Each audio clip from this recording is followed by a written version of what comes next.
चलो शुरुआत करते हैं आज से इंग्लिश व्याकरण की, अंग्रेजी व्याकरण इंग्लिश ग्रामर की। तो इसकी शुरुआत होती है सेंटेंस। सेंटेंस मीन्स वाक्य। हम आम भाषा में जो भी बोलते हैं लिखते हैं वो सब वाक्य हो जाते हैं, वाक्य में ही आते हैं। जैसे कि हमने कुछ भी बोला, हम खाना खाते हैं, पानी पीते हैं, सब वाक्य। लेकिन उसका एक उद्देश्य जो मतलब उसका भाव पूर्ण रूप से व्यक्त होना चाहिए, उस व्यवस्थित होना चाहिए, उसका एक अर्थ निकले, तब वो वाक्य की श्रेणी में आता है।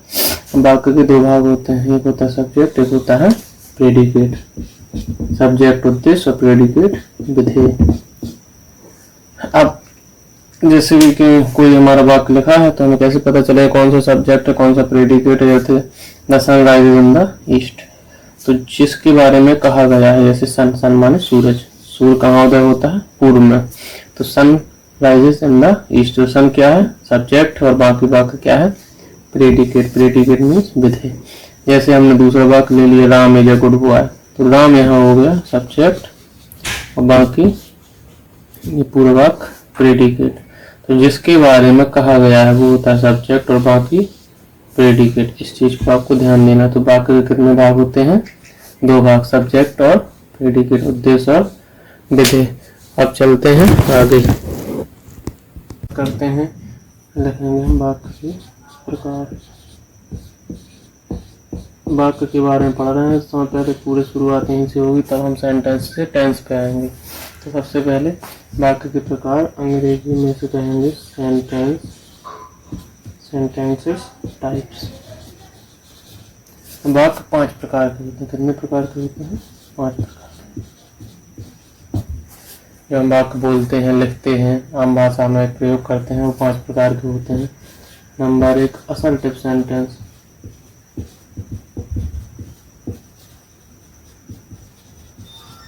असर्टिव सेंटेंस को कथनात्मक वाक्य बोलते हैं, साधारण वाक्य बोलते हैं अपनी भाषा में। इसको हम यहाँ लिख सकते हैं साधारण वाक्य। नंबर 2 में आता है इंटेरोगेटिव सेंटेंस।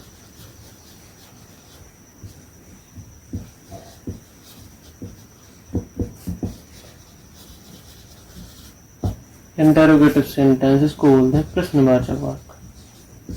पहले इसके प्रकार पढ़ लेते हैं, उसके बाद विस्तृत में जाएंगे।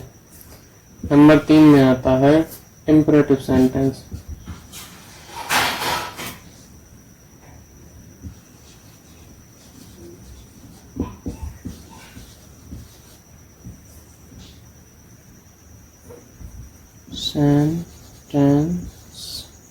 इंपरेटिव सेंटेंसेस का मतलब होता है आज्ञा बोधक वाक्य। आज्ञार्थी या प्रार्थना वाले को आज्ञा बोधक कह सकते हैं। उसको हम आज्ञा बोधक वाक्य, जिससे आज्ञा, प्रार्थना, रिक्वेस्ट, सब चीजें का बोध होता है। नंबर 4 पे एक्सक्लेमेटरी सेंटेंस।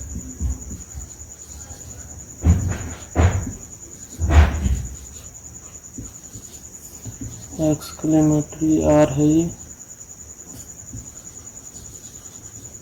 सेंटेंस, मतलब ये होता है विस्मयादि बोधक, जिससे हमें विस्मय पैदा हो। विस्मयादि बोधक वाक्य दिखाई दे रहा है। और इसके बाद आता है 5वां ऑप्टेटिव सेंटेंस, इच्छा बोधक। ऑप्टेटिव सेंटेंस, इच्छा बोधक वाक्य। ये हो गए वाक्य के 5 प्रकार। वाक्य कितने प्रकार के होते हैं? 5 प्रकार के। अब हम इसके एक प्रकार के बारे में विस्तृत अध्ययन करेंगे।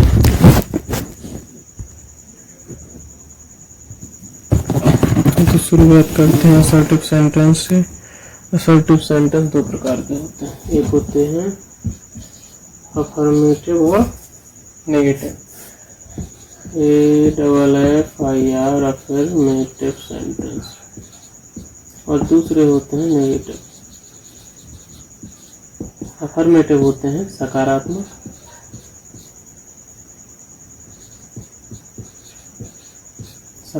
वाक्य, और ये होते हैं नकारात्मक वाक्य।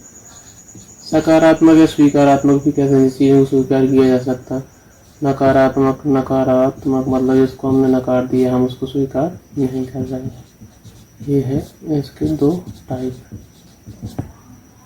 अब अफर्मेटिव और नेगेटिव में डिफरेंस कैसे कैसे, हम जैसे कहें कि राम घर जाता है तो ये होगा सकारात्मक वाक्य या अफर्मेटिव सेंटेंस, और राम घर नहीं जाता है तो ये होगा नेगेटिव।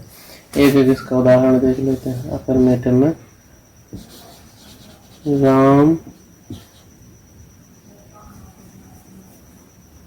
या दूसरा वाक्य राम गोज टू होम, अपने घर जा रहा है इसलिए होम आया। अगर दूसरे घर जा रहा है, किसी मकान पे जा रहा है तो हाउस आता। और दूसरा जो नेगेटिव है इसके में Ram does not go to home. ये है दो तरीके की बात, एक हो गया सकारात्मक, एक हो गया नकारात्मक। ठीक है, अब आगे ये सब बाकी चीज़ें आएंगी उसमें टेंस में जब पढ़ेंगे कि गो जाया, यहाँ पर डज नॉट क्यों आया, ये सब चीज़ें उसमें आ जाएंगी। तो हमारा एक टाइप जो था असर्टिव का, असर्टिव के हो गए अफर्मेटिव और नेगेटिव। दूसरे में आता है इंटेरोगेटिव सेंटेंस, प्रश्नवाचक वाक्य।